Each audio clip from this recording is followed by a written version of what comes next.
সত্যি আজকে আমার খুব খুশির দিন। আমি পশ্চিমবঙ্গ সরকারের ট্রান্সপোর্ট ডিপার্টমেন্টের ডিরেক্টর পদে পুনরায় আমি যোগদান করলাম। বাংলার জনপ্রিয় মুখ্যমন্ত্রী মাননীয় মমতা বন্দ্যোপাধ্যায় এবং প্রিয় সাংসদ শ্রী অভিষেক বন্দ্যোপাধ্যায়ের আশীর্বাদ মাথায় নিয়ে আজকে আমি পরিবহন দপ্তরের ডিরেক্টর পদে যোগদান করলাম।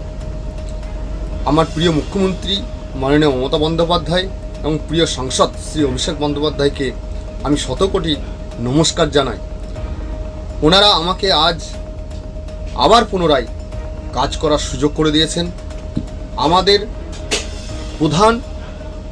প্রথম লক্ষ্য হলো বাংলার জনগণের উন্নয়ন, মানুষের উন্নয়ন, এবং সেই কাজের মাধ্যমে আমি পুনরায় আবার